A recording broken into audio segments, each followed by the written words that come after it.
What's going on, everybody? Welcome to a kind of bonus content episode. Austin, this is the second time that we've done this lately and kind of like it. We're just kind of going around the kind of minor storylines that we don't really get to touch on any of our shows and podcasts and just kind of air out our thoughts and feelings about them. But Austin, before we get into that, we've got a couple, special guests that we want to introduce. First off, Jurgen, we've had you on the show a few times before, man. It's always good to see you. I love your knowledge on the game. How's it going, Jurg? It's going pretty good, fellas. Actually, like a little over an hour ago, I finished up my own show with some of my friends, and very nice. I was just relaxing until you guys hit up and invited me and Chris here, and more than happy to join, especially because you guys broke this news that we're about to cover to me. I had no idea. Well, from what I got out of everything you just said, Jurg, is that we're not your friends, but that's okay. the other guest that I want to discuss here is he was doing his show with his friends, and then he had to come on here with and then you guys hit me up, right? Yeah. So works. All right. Well, speaking of friends, we got our one of our very best friends on the network. The president of the Off the Ball Network. Le Champion, as we've kind of affectionately referred to him as now, as of this very second. This first time I've ever called him that. That is our Off the Ball Network president, Chris LeBron. Chris, how's it going, man? What's going on, guys? Pleasure to be on. And Jurg, you know what happens when you don't refer us as to your friends? You know what happens? It was just a misspoke. Do you know what happens, Jurgen? Will I make the lexicon of Le Champion? Do it. You know what? Say it. I'm not gonna say it. I want to wait. I'm gonna think about it. All right, we got to think about what happened. I'm gonna think about it. All right, guys. Well, the reason that we're all here today is, like Jurg, Austin and I, we just finished our recording for the, Nothing But Net radio on Dash Radio. And we wanted to talk a little bit about Rudy Gobert kind of turning down a max contract extension, which is only 28% of the team's salary cap. And in favor for what he's hoping to get is a super max contract, which is about 35% of the team's salary cap. Austin, I told you this offline. I think he heard what you said about him on our show when you were talking about how highly favored he is with you. I want to give you a chance to explain yourself because he's listening to you, obviously. Well, I think at least in his mind, obviously the front offices of NBA teams are pretty analytically driven, or at least he hopes they are, because, my only real argument for him is that the advanced numbers tell kind of almost a completely different story than what your eyes will tell you if you actually watch him play. Because, in certain statistics, he's a top 10 offensive talent according to these numbers. And it's just obviously not the case. And to me, the idea that he thinks that he belongs on the same level contract-wise with Giannis Antetokounmpo or Steph Curry or any of those guys, to me, for one, is just absurd. And then even the more you dive into it, and I'm one of the biggest defenders of his, and I don't see any sense of reality here that he's worth that kind of money. I mean, he's in traditional, the traditional way people evaluate the game. You have to be able to score a significant amount to earn a contract like that. At least, so far in the history of the NBA, that's kind of how it's worked. And yeah, he is an elite defensive talent, but the idea that you would want to be paying a guy that scores 13 or 14 points a game over 30% of your salary cap is just, to me, you're shooting yourself in the foot. There's no way you're going to win a title like that. And I don't know where he thinks he's going to get that money. Well, I mean, obviously his agent feels like it's going to be coming from somewhere. I mean, typically you don't see a guy just flat out turn down a max contract at the center position, unless he feels like he can get that money elsewhere. Jurg, I don't know exactly where you land in the prism that is Rudy Gobert. I've thought that he was a defensive player of the year candidate last season. I had him number 1 overall because I do like what he brings to the table. He does show the ability to be able to switch on the perimeter, offensive player, and that doesn't really get talked about a lot. Jurg, what do you think about Rudy Gobert's talent level compared to the amount of money that he is reportedly commanding? So I honestly, for years now, I have been a big proponent of how valuable Rudy Gobert is to the Utah Jazz. A lot of people forget in Donovan Mitchell's rookie year, while he was wowing people and he was the hot rookie coming on the scene, that team didn't become a solidified playoff team until Gobert came back from injury that year. And it was the same thing the year after. He missed, I think, a very little stretch of time, but in that stretch, you could tell they were worse defensively without him. Like, it is just a bona fide thing. Even with some Utah Jazz fans trying to say, Tony Bradley wasn't too bad defensively last year as the backup. No doubt, Rudy Gobert makes them the good defensive team that they were. And I think there is a value for high-level defenders. Part of the reason we've said on our show several times, I'm a Heat fan. Part of the reason that Bam recently got his contract for the strides he's made offensively and will continue to make, it's his value as a defender that makes him so, like, the well-rounded player he is. But I mean, Austin said it best. For a guy like Gobert to, first off, the fact that he's getting the max contract, I think like that's fine. That's fair value. Like, but a super max now, like Austin said, look at the names who have been getting super maxes these last few years. It's Giannis, it's Steph, it's even other guys like Dame. And even though he didn't sign for the length of one, I think Bradley Beal was somewhat close to like super max kind of money, just on a shorter deal. So it's like, can I really put Gobert in that category? I can't do it. It's really hard to make that case. Go ahead. When you break down the numbers, 28% of 109 million is an average of $30 million per year. That's what he's turning down. $30 million per year for a career 14 point per game scorer. And yes, he is a lead on defense. I think the Jazz, we talked about this just the other night, Steven, are all like 11 points per 100 possessions better overall with him on the floor than off. And that's a huge difference. And that was just last year. And that wasn't the worst year in terms of that, so to speak. He's had other years where that difference was even bigger. So he's definitely valuable. But just the idea that the names you just listed off and then Rudy Gobert, it just on its face just doesn't make sense, because all those guys, the one thing they all have in common is that, they score a lot, but they all affect the game in lots of different ways. Like, he affects the game significantly on the defensive end, but he's barely replacement level in terms of scoring production on offense. Yeah. Well, Chris, I'm dying to get your thoughts on here, because you're just as crazy about the NBA as we are. And I just want to see what you think as far as, the type of money that Rudy Gobert, not let alone turning down, but the type that he's commanding. Do you think that any team in the NBA, like any, I'm talking like, I want to ask you about your team, but like, let's say the Cleveland Cavaliers, who have a whole lot of cap space, they don't have a defensive presence anywhere on their team, really. Do you think that he could maybe find a market in a place like, say, Cleveland to command a supermax with a lot of extra money to spend? Oh, man. This is when you guys mentioned the whole supermax thing, I was just like, Rudy Gobert and supermax just doesn't go together. It just doesn't go together. Like, and it's not a discredit to his game, because obviously you guys brought up a lot of points. What he can do defensively, be able to switch on anyone, his shot blocking, his rebounding. He affects the game up tremendously on defense. Screen setting too. Screen setting, like he does all that stuff defensively. Now, to me, when I think supermax, like I'm thinking of top level scorers. Like, you have to be able to score, and he's not that dude. He can impact defensively, but on offense, I mean, the name of the game, you have to score more points than the other team. Like, you can, he could stop a few possessions, but he's not going to do everything. You got to be able to affect the game offensively. For me to even consider a supermax, and I don't know, it's crazy. Now, I think a team would.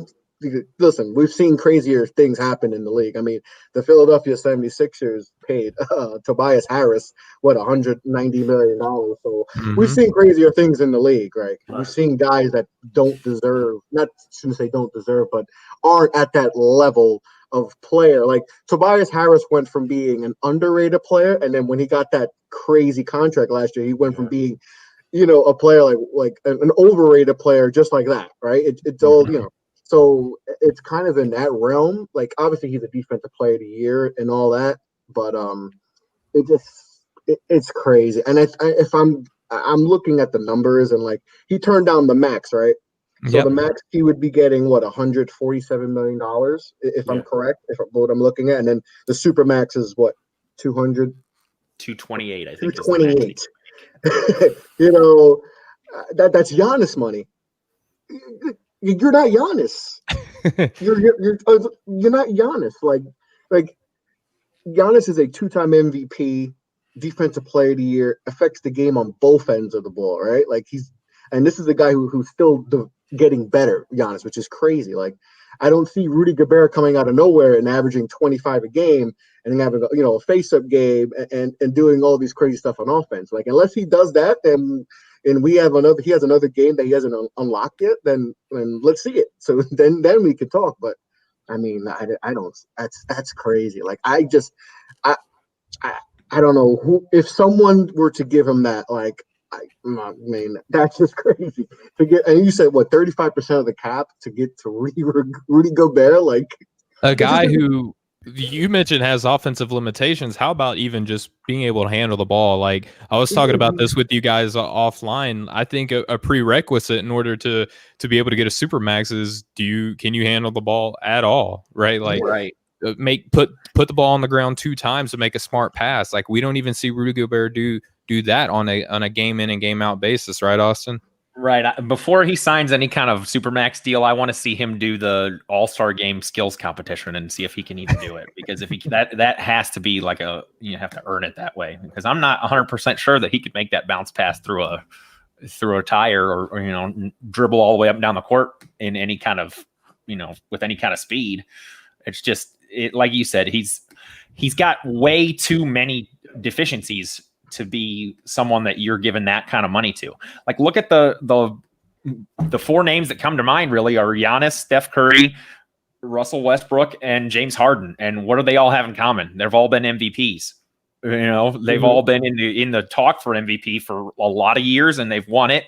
They lead their teams in scoring. They also Harden not as much, but they also affect the game defensively as well as playmaking. And you can't give Rudy Gobert the ball in open space and have him go make a play for your team. That's just he's not going to initiate offense for them. And at this point in his career, he's not going to develop that either. No, I mean, he's 28, right? He's 27, 28 years old, right? Yeah, so he's essentially a finished product as far as he developed a couple post moves. Like, that's mainly what I can anything see. outside of the restricted area. He's just. I mean, I'm looking at. I'm on Cleaning the Glass right now. He shoots 28% from the mid range, and it's on 12 attempts. So 28%.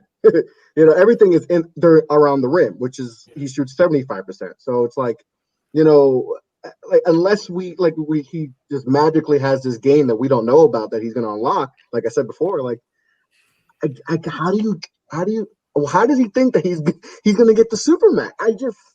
I don't even think the Jazz would even consider that. Like, even you can go like I'll pay Nerlens Noel 1 year $5 million to do similar stuff to you and not have to tie my cap around that. So it's like I don't know what his thinking is, unless I don't know. You bring up a good point, is that not only is he limited, but he also plays probably the easiest replaceable position in the NBA, right? So and that's really tough. And Jerg, I want to turn it to you and get some more thoughts on you real quick. But Austin, you just pointed, they all had MVPs in common with the 4 players, that you just mentioned a second ago.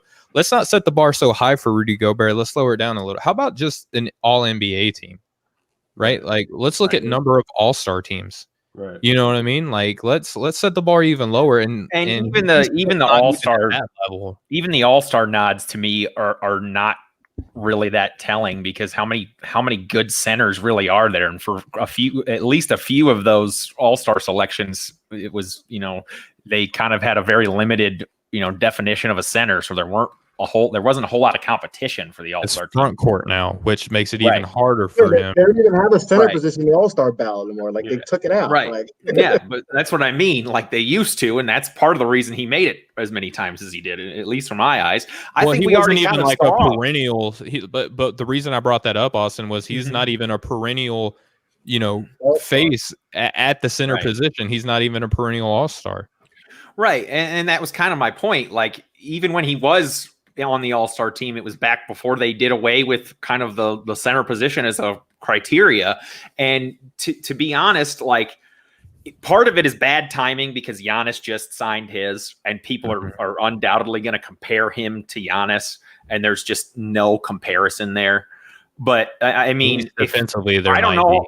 I don't really know your guys' financial situations that well, but if it were me, I would be jumping for joy if I were Rudy Gobert and got offered even the regular max, let alone a super max. Good Lord, that's a lot of money. Well, I mean, if we're comparing what he could be making to what we could be making, we would be the sad ones, and he should be doing a podcast talking about us, right? At this point. Well, all right. Well, now, guys, I want to kind of shift the conversation. I think we all agree, all in favor. Rudy Gobert does not deserve a super max contract. All in favor. It's not even like deserve. It's just like he's just not that dude. Like you have to like be real. Like he doesn't have the skill set. Exactly. He's just not at that level. Like it's a big difference between a max player and then a super max is like a different level. So he doesn't deserve to be a super max player at all. Correct. All right. So, Jerg, I want to shift the conversation now. There have already been discussions, for at least a couple seasons now. Eventually, a lot of people suspected that the Utah Jazz were going to trade Rudy Gobert. Now that there seems to be some sort of a disconnect, at least for the time being, I believe they have up until the 21st to agree to a contract before they kind of have to renegotiate, at the end of the season. But Jerg, do you think that this puts kind of more spotlight on a trade scenario happening with Rudy Gobert and the Utah Jazz? I think you have to consider it more than ever now. Like I think in these last couple of seasons, you kind of bulk on the idea because Gobert is still providing you not just the defense he's giving you, but the value of the defense. Like when you correlate the production a player is giving you to the money that they're making, like Gobert was one of those guys with the defense he was giving you and the money. It was pretty good there for a long time. But now you're going to put the defense he's giving you and the money is going to take an exponential leap. Like, let's just say they in a parallel world, they give him the Supermax. Like he's going to be doing the same thing. No one is going to look at what he's doing the same anymore because the paycheck completely changes. Chris brought up an amazing point with Tobias Harris. Tobias Harris did not get any worse after he signed that contract. It's just that salary cap hit that's different. Same with Chris Middleton on the Bucks. So I think now more than ever, if you're the Jazz, you have to think of making this trade, and especially because you just gave Donovan Mitchell his max contract. Like now you have a window with Donovan Mitchell. And while they have made the playoffs a few times, I'm sure Mitchell, after the 3-1 loss this past year, and after seeing moves that like Atlanta made for Trae Young and the Dallas, a lot of people are picking them because Luka is like that next guy. If you're Donovan Mitchell, it's like, okay, well, we kind of got to get something going here. So I can. Phoenix is getting better too, by the way, right? Exactly. Yeah. Like if you're not Golden State's back, like the West is. Yeah. Portland looks all right. Somebody's going to be left out in the West. In the West this season, more than any other year, if you're not making a move to put yourself in a higher tier, you're actually going to go down because you're staying still. So. I could see it, what the package would be, what the team would be. I think you brought up a really good point. Like, I don't see any high-tier teams making this deal. I can't think of any off the top of my head right now. It would have to be a team like a Cleveland or a Sacramento or someone like that. So, Chris, I want to make a case, and I want to turn it to you and see, what it does for your needle there on your gauge, right? Jerg, we had you on a couple weeks ago, and we talked about, the Boston Celtics just recently getting a trade exception, right, for the deal that they made with Gordon Hayward, which kind of seemingly fits with this whole Rudy Gobert thing. Yeah. And if everything goes smoothly, Chris, if they were somehow able to put a package together, maybe throw in like a Robert Williams who looked really good in preseason so far, maybe even a guy like a Romeo Langford and some picks that they have all of their picks. They can throw in some picks and some swaps. Would that make sense for both parties involved? Would that make sense for the Utah Jazz to give up Rudy Gobert for a couple young guys and some picks from Boston? And then from Boston's aspect, if Rudy comes in and they start winning and they maybe even make the finals, Eastern Conference Finals, Danny Ainge looks at him and says, dude, look, you're not a super max guy, but I can pay you and you will be a very valuable part of this team. Do you think that a marriage could exist between a Rudy Gobert and a Boston Celtic team? I think it makes sense for Boston to do that because we've talked about Boston religiously how they need a big, right? They picked up Tristan Thompson, but he's okay, right? He's solid, but Rudy Gobert would be a game changer for them. But now we got to go into the contract talks, right? Because now that's going to be the thing is Rudy's going to want a contract. So will Boston does Boston value him 3-4 years from now making with $25-30 million, and will they look at that and be like, okay, is this worth it to maybe get to a finals? And that's something they would have to think about. And and like you said, Rudy wants to get paid, and is he worth it? You have to really sit down and be like, all right, let's factor in everything. Like he's going to be 20. He's going to be 28 years old. And, we know big guys like that tend to, decline. And, so, 3 years from now, when he's making $30 million and he's not that dude no more, it's going to be really bad. And then, you have to keep Jason Tatum unless happy. they win a ring. I mean, yes, that always change. That can always, that's the biggest thing. That's what Danny Ainge. And listen, Danny Ainge, as everyone praises him so much, he hasn't made a move. He hasn't. He's sat on his eggs. He's sat. Like, why are you sitting? Like, he's supposed to get AD. He's supposed to get this dude, and it's like, okay, you drafted Jason Tatum. You drafted. He did pull Kyrie Irving. He did pull Kyrie, but we saw how that ended. It didn't end. That probably left a bad enough taste in his mouth to just go out and grab another guy, right? And then maybe that's that's just the sour feeling in his mouth that he's like, I went after Kyrie and it didn't work. So, but you still have to keep trying because listen, you have a championship team right now without anyone, like without just Tatum and Brown. You have to take a chance and try to get someone. Is Rudy that dude? Could be in the East. It could possibly get them to a finals, right?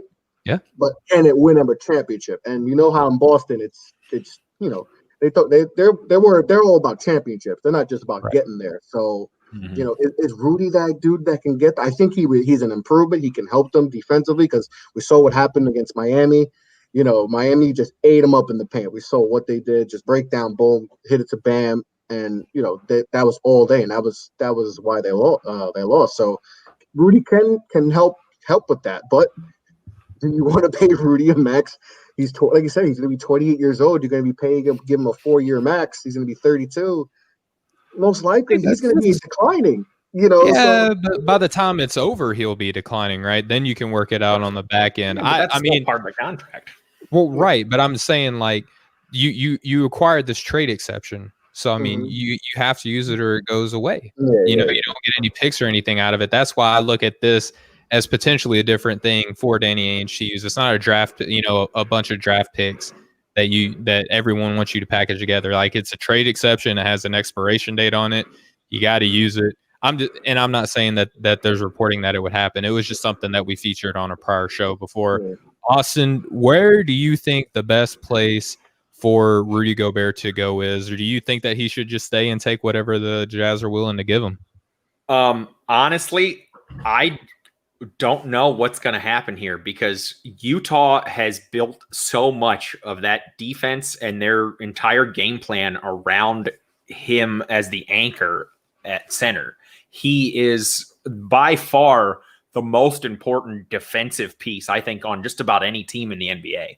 Think about it like this. Last year, the Milwaukee Bucks had the highest margin of victory in the NBA. It was just under 13 points per game. And we just said earlier, Rudy Gobert makes the Utah Jazz about 11 and a half points better per 100 possessions when he's on the floor. So basically that's like saying he's the difference between the number one seed in the overall in the playoffs and a team that's got a losing record. Like he's a huge piece for Utah. I don't know if he doesn't call their bluff and they end up giving him what he wants. I don't know that he necessarily deserves it. It's obviously too much money for someone that, with his skill set in all of our eyes. But what else do they do? A lot of times teams kind of feel like it seems like front offices have this mindset that, well, we're not going to get somebody better. We're not going to be able to replace him. We have to kind of pay him. That's kind of what happened with Tobias Harris. people were outright saying that he didn't deserve that contract, but the market called for it, and if Philadelphia didn't pay it, some other team would, and Philadelphia felt like they couldn't afford to lose him. Well, they could have paid Jimmy Butler instead, but right. But so we hear all the time, the market for a player is whatever the market will pay him. Whatever someone will pay him, that's what the market is. Whether or not it really makes sense. And to be honest, the definition, really, the reason there is a supermax contract is a way to keep guys who others teams are trying to steal away on your team. Is Rudy Gobert in the category of guys that you feel like every other NBA contender is dying to trade from Utah? Like it's just going to be this horrible thing if he ends up going and signing somewhere else. Like, I don't think that he falls in that category of a player that they need that extra leverage for. I like the idea of him in with the Celtics in Boston. I think it could possibly put them over the hump in the East, because I think that's kind of what they're missing, a big defensive presence and a rebounder. Daniel Tice did his very best last year, but he's just too little. And He did what he did with his talent. He did as much as humanly possible. But it's just not. And enough. I promise this is not just me being a Lakers fan and hating on the Celtics. In my opinion, Danny Ainge might very well be the most overrated GM in the NBA. Oh, no, that's a fact. That's a fact. That's not even no, you're right. Because what did he ever do? He made one great trade and fleeced a terrible GM in Brooklyn and got a ton of draft picks, and then he's done a few good trades. He got Kyrie, which honestly, hindsight's 2020. And he traded. Hold on. He did trade Philly out of that first round pick to get the third pick and an additional first. Left Philly with an injury-riddled Markelle Fultz, and then got Jason Tatum out of the deal. True. He did make a good move there. He's just not. I get what y'all are saying. He's not like the best GM. He also got played by Al Horford a couple years ago, because by all accounts, Al Horford had an agreement to sign a big extension with them, and opted out and then left. How'd that work out for Horford? He wasn't in a good situation, but it worked out. It didn't work out well for Boston, though. He missed out on who was it that? Gordon Hayward. He thought he could get Miles Turner and Victor Oladipo for him, and ended up getting a trade exception because he overplayed his hand. That yet, because we haven't seen what he does with the trade exception. Okay, but still, I mean, would you rather have a trade exception or Miles Turner? Personally, I think Miles Turner was the better option there. Again, incomplete, right? It's incomplete. It depends on what you get. If he ends up getting a Rudy Gobert, I might say that was a better move. But he also never makes moves at the trade deadline. With all these picks, he's got this war chest of assets, and I agree. Is kind of gun shy to use them. It's funny to me, because the old narrative was always, if Danny Ainge calls you on the phone, don't pick up. Well, who's he calling? Because he's not doing anything. You have a championship level. Like, you went to the Eastern Conference Finals last year. Like, so it's not like you're in a situation like OKC where you just rounding up picks and just trying to see for the future, because you're the Boston Celtics. Like, people, right. You should, you got Jason Tatum, you got a future superstar. Jaylen Brown's emerging. Kemba Walker. Walker. He does decent stuff. But I agree, he's not like that top. He's not that type. He needs to take that one. I know he's the Kyrie stuff maybe got him a little scared to make some, but you have to take chances when you're like this close. Like, you're literally this close to being a championship. You have to take a chance. So he's got to pull something big off. I agree. And if you want to be considered one of the top GMs or the very best GM in the NBA by, a lot of people were kind of echoing that sentiment not that long ago. I think you should be extremely confident in a situation like with Anthony Davis, that you can convince him to sign long-term there. You take a chance on that 1 year for a guy like that, adding him to a Jason Tatum and a Jaylen Brown, because even if it's for 1 year, you are basically guaranteeing yourself at least an Eastern Conference Finals, if not an NBA Finals appearance, almost for sure. And to me, he kind of dropped the ball on that one too. We his don't know how reputation- available he was though, like with that deal too, though. Like, so I mean, he was available. He has a contract. Anybody can be traded anywhere. It's not necessarily up to the player. oh, we can argue about Boston Celtics another day. We're talking about Rudy Gobert here Right. on the show. Jerg, ideal fit for you with Rudy. Do you like the Boston fit? Is there another fit that you think more? Another great one that I've heard kind of being mulled around is the Toronto Raptors looking for another big with the bigs that they've lost, and they got that the French Canadian flair over there. Like you can kind of play to that aspect. Masai Ujiri loves him. Some international guys. Well, I mean, are there any other fits that you think that Rudy Gobert would be great for? I think the main two, the one that we've spent the last bit talking about, and the one you just brought up, I think Boston and Toronto would be two really good fits. I think Boston. I think one thing where if you are able to convince him to re-sign to a contract, no matter what it would be, you can take some solace in the fact that your top two pieces, Brown and Tatum, are already locked in long term. At least if I'm not mistaken, Tatum has already signed his max. Yes, and if he hadn't by now, you can go over the hard cap to sign a player like Tatum. So Boston definitely makes sense, especially being a championship contender, like bona fide. Like Chris said, when you're one of the last four teams remaining in the playoffs, like that means something. There's something behind that. And the Toronto Raptors as well, losing Gasol, losing Ibaka, you put in a Rudy Gobert there. That defense that we all believe may take a bit of a step back this year, may even take a step forward because, again, you're bringing in a two-time Defensive Player of the Year.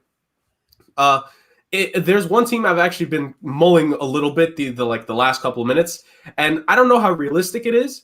My only thing of how it could work was because going back the other way for Utah, because if you're going to lose Gobert, you're losing an interior defender who is good. The team I've been thinking of in my head, while you're not getting maybe the same quality of defender, you're getting a guy who's long, who's athletic, who maybe could make up for some things. What if Atlanta shocks everyone and Capella goes back the other way to Utah? You keep that long center in Utah, maybe not as fundamentally sound, but Capella is long, he's athletic, he's a shot blocker, and maybe his athleticism makes up for the plays here and there where Gobert's IQ would have given him the advantage. That's just a random thought out there. I'm not, no way am I saying that would happen, or no way am I saying Atlanta will do that, because I think they seem content with all the offseason moves they've already done. But I think we've made the points. If it's not a legitimate team, I don't think Gobert would want to get moved, because while he doesn't have like the same amount of player power that like we're seeing from Harden or other guys these last few years, I also think like with Austin saying that he may call their bluff, I think it could be the other way where it's like if he hears from his agent, like, the Cavs and the Kings are asking about you, he's like, wait, let's talk about this again, like I think he's smart enough to know that. So it's a really complicated situation. I'm leaning a little bit towards what Austin said earlier, but with a different result. I think he could end up just staying in Utah, but I don't think this contract is getting handled until way after the deadline and obviously the next offseason, because I would not give him the Supermax at any point. And maybe during the year, maybe it's a bluff. Maybe he realizes like this could just be the best thing to do for me. Something's got to give on either side. And if I had to guess, I would actually guess Gobert gives in before Utah does. Man, with the way that you were setting up your scenario with the long defender, you don't know what you're getting back. I thought you were going to be talking about the Knicks trading for him and giving up Mitchell Robinson. No, I'm not doing that to Chris. I actually like Mitchell Robinson. I like him as a piece. I like him a lot too. I like him. I really like him. So, what do you guys think of Rudy Gobert's value is to a team that's not a contender, though? Because to me, he seems more like the perfect complementary piece for these teams that are trying to get up where where the Lakers and the Clippers kind of are. I like that Atlanta team. I like that Atlanta team in mind. They have a lot of young pieces. I have Dallas. Dallas needs an interior guy like that. Like they're let's just say defense is very optional in Dallas, and they could definitely use a guy like that, rim protect, especially with Porzingis not being healthy, and Porzingis would be their rim protector, when healthy, but he's not healthy. So getting a guy like Gobert, I think that's something I would consider. Listen, they were supposed to be in on the Giannis sweepstakes. That's no longer the case at the moment. That For the year, yes. for the year, yeah. For at the moment, it doesn't seem like it's going to happen. And they would have to give up things now to even in the future to even make that possible. So at the moment, that's not going to happen. So you got to look at the secondary guys, and if Rudy is there, Mark Cuban, I'm sure he picks up the phone and says, "Hey, because you got to maximize Luka." And then, like you said, Porzingis not healthy. You need a guy who can help protect. Who's the guy that got hurt last year for them? The big guy, Dwight Powell. Dwight Powell. He's He's back coming. this year. He's going to be coming back from the ACL. So you could use another guy like that. So maybe something. They could ship off Hardaway Jr. and maybe some draft picks here to match up the money. And They really got a lot of those left with the deal that they made with your team, right? So that would be my question: is who do you give? You got like Tyrell Terry, Tyler Bay, a couple of young guys that you drafted this season, right? You whatever draft picks that you have, I would do Tim Hardaway. You can have Tyler Bay. Get some draft picks. I wouldn't get. I would probably throw in Powell as well, right? To kind of Tim Hardaway Jr. I think he's like around $17, $18 million, and I think he's in the last year of his deal too. Correct. Yeah, he would be expiring. Because he opted in to his player option. So I mean that's something if I'm Dallas, I would consider. But would that be more enticing for the Utah Jazz? Jurgen, you mentioned Clint Capella. With that crowded front court, rumors have been circulating that John Collins may be the odd man out. How much would you like a John Collins back in Utah to run with Donovan Mitchell? That'd be the offer. Like if the Hawks came at you with, hey, we'll give you Clint Capella and John Collins. Ooh, I don't know about both. I'm saying I'm saying hypothetically, because Capella and Gobert together, that's not gonna. Yeah, that wouldn't work. So hypothetically, and you're also not lacking depth. You get them both, and dang. Yeah, you wouldn't be lacking big men depth because you just got Okongwu. You just got Okongwu in Atlanta. Well. Because Collins isn't going to be there long term. And you got Gallinari locked up as well, and he's probably going to be in the got Bogey there. Yeah. They got a lot of guys. And they got to pay Trey eventually. He's going to get the super max. He's going to get the rookie max. So and they got DeAndre, and they got Cam Reddish. And they might have to pay a lot of guys, but Collins is the odd man out. Yeah. Collins is the odd man out because Onyeka, I think that's why they drafted Onyeka. They're just going to trade Collins and then flip Onyeka right there at their spot. Could you imagine though Donovan Mitchell and John Collins running the floor together? That would be something fun.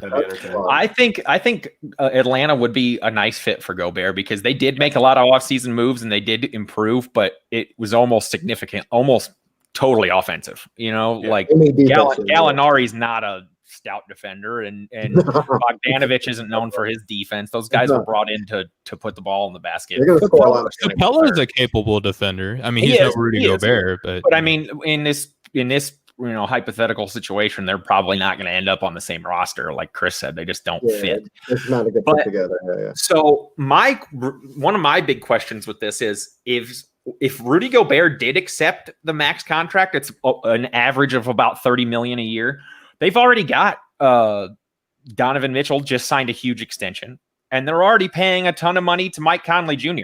I mean, that's almost expiring after this season. His money would be expiring. He's had a 1 year left on the deal, so that's actually an intriguing trade for someone. If he were to sign this extension now for this year, I mean, you're talking well into the luxury tax. I would assume at least, and Utah is not historically a franchise that's willing to do that. They're a small market. They're historically a little bit stingy with their wallet. Donovan Mitchell is really arguably the only huge contract they've ever really given out. I mean, I was just looking it up. Karl Malone's biggest Darren Williams. Karl Malone's biggest contract was 10 years, $18 million. I think they paid Carlos Boozer a lot of money too, if I'm not mistaken. They might have. I think Karl Malone got more money from WCW than he did from the they do, right? That's why he did it. This may signal way more money. This may signal a kind of a changing of philosophy in Utah. They have a new owner with fairly deep pockets who wants that team to win, and he may think that this is the best chance for them to win with Gobert, and he may be willing to pay him that money. And what free agents are going to go to Utah? Like, let's be serious. Exactly. How are they going to replace free agent that says, "Yo, I want to go to play in Utah"? We don't like it's. You see some guys, but you're not going to get those star players that are going to want to. So they might they might kind of be forced into like it's one of those situations where they might have to be forced to give him the max because who else are you going to get? Yeah. Exactly. Who else is coming? Now I know Donovan Mitchell's intriguing to play with, but there's also who the hell wants to play in Utah? Right? Yeah, Right. who wants to play in Utah? That's a big thing. There's a real thing. 15 Donovan Mitchells in the NBA right now, or more. How many Rudy Goberts are there really? He is a fairly unique talent in terms of the way he is able to lock down the defensive side of the court. Here you go, Donovan, making a supermax case again, Austin.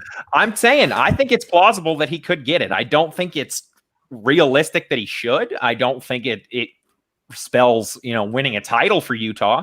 But anymore in the NBA, it seems like people forget about the fact that there's also a business side of it. Like Utah has to be able to fill their arena when fans come back, and this may be the best way for them to do that. They're at least solidifying that they're going to be a playoff team every year, and that they've they know what they've got. They know that they're not going to get a big name guy to come in there, and they may be okay with giving him that money and being a 3, 4, 5 seed perennially, and sell a lot of tickets and sell a lot of jerseys and go to a lot of playoff games, and that could be considered successful from a business standpoint. But I think ultimately, obviously, everybody in the NBA wants to win. But to me, it feels like if Utah was already willing to give him the max, it's not completely out of the realm of possibility that they could go higher than that. They obviously value him very, very high if they're willing to pay him that kind of money. That's 7% higher. just to throw that out there. That's a lot of money. And I get what you're saying. Like, it does make sense. We saw something similar with CJ McCollum signing the money that he spent up in Portland. And, when their front office was asked about it, they said, how many CJ McCollums do we have wanting to come play in Portland? None. You do have to take that into consideration. And that's a fair point, Austin. I agree with that. But if you can call Atlanta and you can get John Collins and Clint Capella in a deal. Oh, man. Yeah, that's the thing. Like, perfect points you guys bring up in terms of how many guys would really come to Utah. But if you get the right package back and you get a guy like a John Collins who would be a restricted free agent, you can match any contract another team could give. And there's also a cap to what they could give. They can't give him like some insane $30 million a year contract. They can't do that. Like, it'd be 22 million a year, something along those lines. Like, if you got like a Collins and a Capella back, you get Collins is essentially on 5 years, the last year of his rookie deal, plus whatever 4-year deal. And then Capella has 2 to 3 years left on the contract. I believe it's 3 if I'm not mistaken, but it's at least 2. Yeah, so you give yourself like some long-term like remains after trading Gobert. Like, I definitely like if the trade package that they look at the most, if the cutoff point is they're only getting a guy back with like a year left, then I would think Austin's right. I think they would probably give him that supermax because I would rather trust the guy that I've had here his entire career than a guy that only has a year left. But if that package turns into, I got one guy with 3 years left, I got another guy who we can match any offer to him, and we're going to keep him at least 4 to 5 years, the mindset has to change there a little bit. And it seems like you could always trade him for Russell Westbrook at some point. I was just going to say, they can be confident in the fact that just about every guy in the last few years that signed a max contract, they've said over and over, it's a terrible contract. They'll never be able to move it, and they get moved every year. Yeah. Chris Paul gets traded every year. Russell Westbrook gets traded every year. John Wall, and they're all called bad contracts that are unmovable, and then a week later, they're on another team. And I also just feel like the Drew Holiday to Milwaukee trade has kind of skewed the trade market to a certain extent because they got 3 first-round picks and pick swaps and serviceable, starting point guard in the NBA for a guy that's definitely not a max contract player. And if Utah already values Gobert enough to make him a max contract guy, what kind of package are they going to expect back for him? I mean, they could ask for the world. I mean, if we're being realistic, that's a great trade. If we're being realistic, that's a great trade. But they're going to ask for Ben Simmons and 4 first-round picks, just like Houston is. That's they're going to ask for the world. That's what you do in the first, your first offer, your first demand. is significantly higher than what you realistically expect, right? Because if you, it's like trying to sell something like on a resale page, right, where you have to sell it for higher than what you really want, so you can get what you really want. Exactly. You know, when it's all said and done, right? So, I mean, that's just the way that basketball is done. I'll let you guys in on a little insider secret about trading cards. If you ever get into collecting trading cards, if you buy on eBay, almost 95% of the time, the buy now price is about double what the actual value of the card is. And it's always like that because they know somebody's going to be willing to pay at least close to that. And they're going to get a lot more value than they would if they priced it correctly. And Gobert may be doing a little bit of that himself. He may just be putting it out there like, hey, I think I'm worth as much money as you can possibly give me. And just trying to up his value every little bit that he can. In 5 days, he may sign a max contract. We don't know. Right. I was pretty confident a few days ago that Giannis wasn't going to sign his supermax extension. And then he surprised everybody and signed it anyway. So stranger things have happened. Yeah, what do we know, right? So, all right, guys. Are there any other points to this? No for Gobert is what I named this segment. Is there any other thing that you want to touch on for this no for Gobert segment? Don't give him the supermax. Don't do it. It's easy to talk yourself into it, but it doesn't make sense. Explore the options you have. If you think you can get a big kind of deal, again, Austin makes, I think, the best final point here. With what happened with the Drew Holiday deal, if you can try to get that out of a team like in Atlanta and get some very valuable pieces back, desperate team. Like, you got to do that. Like, I think the ultimate thing with this is explore every option to the end that you can. And if it comes down to simply pay him or let him walk, they're probably going to pay him.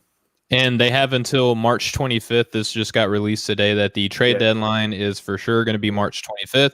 So we have, roughly 3 months until, they do or do not. And Jerg, I'm so glad that you provided that Atlanta take, because I think that's just probably that's like the sexiest trade that I can come up with, right? Like, that far and away beats the Boston one that I was throwing out there. Atlanta's kind of a team that's kind of ripe for the picking because they have so many young, talented guys that they're not going to ever be able to pay all of them. So draft picks.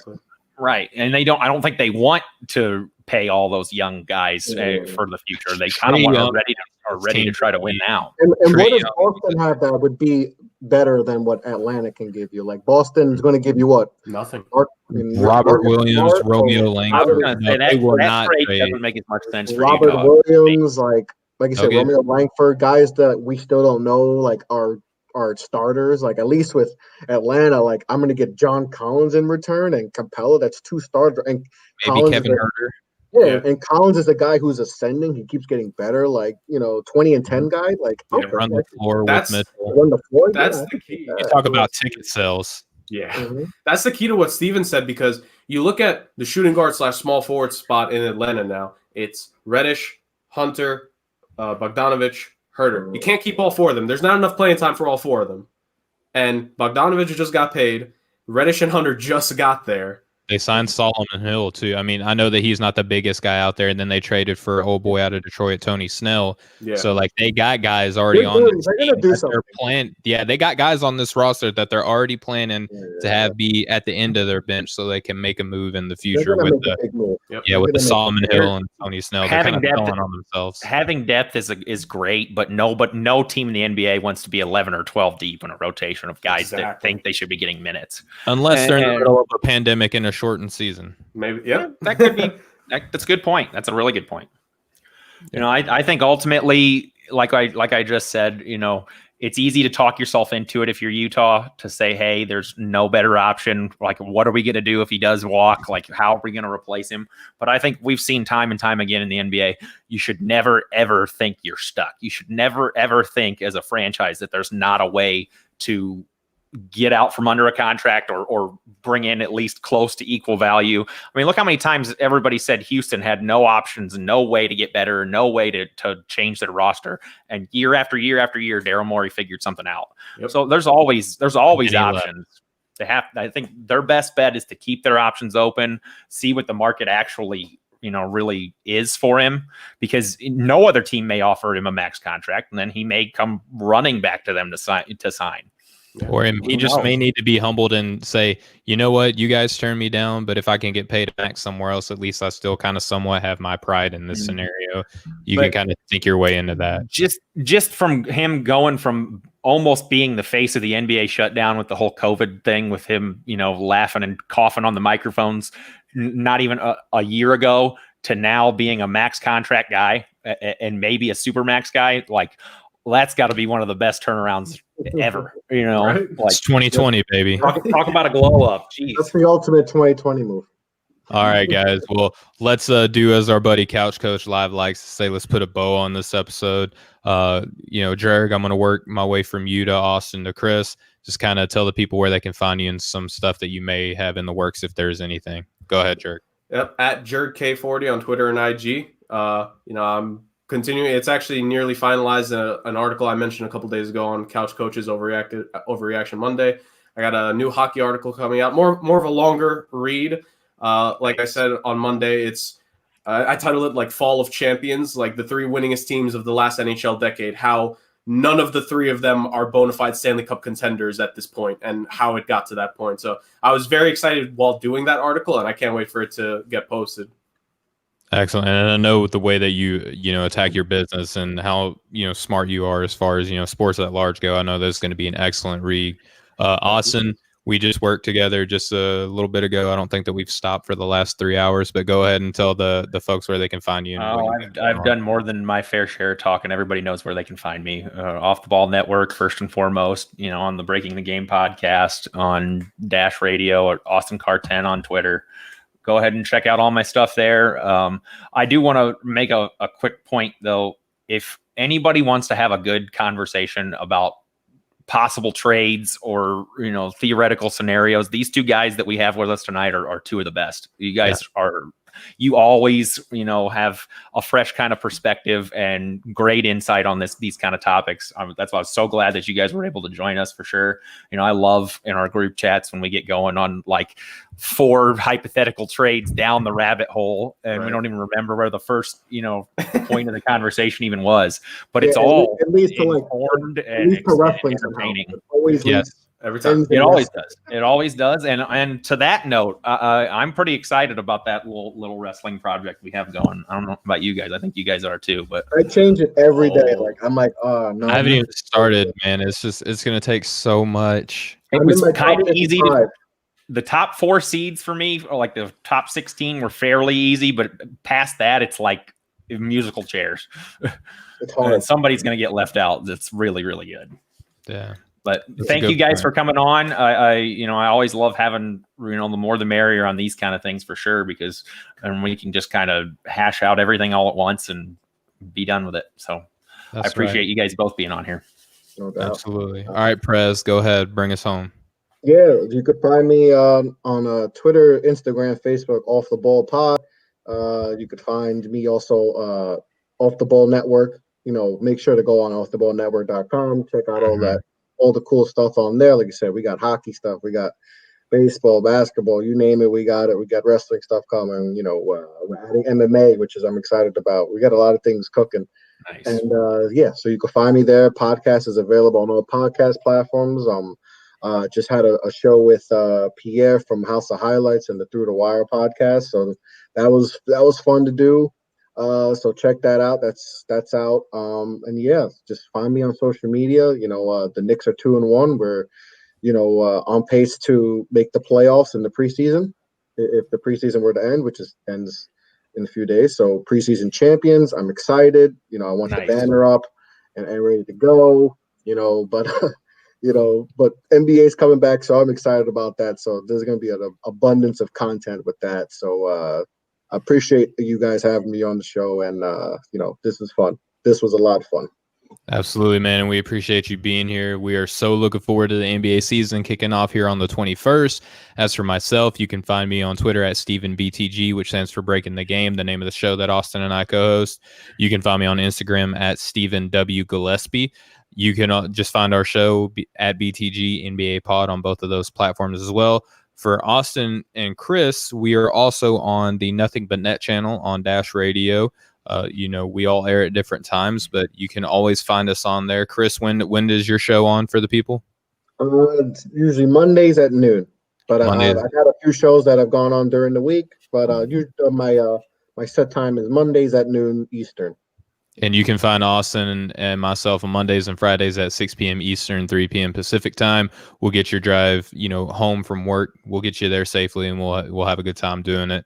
But for, our buddy Jerg, for our president Chris LeBron, for Austin and myself, for the Off the Ball Network, the Nothing But Net channel on Dash Radio, basically anywhere you can find basketball content, all 4 of our faces will be somewhere attached with it. We just appreciate all the love and support that you guys give us. And we will talk to you guys next time. Much love, everybody. Have a good one.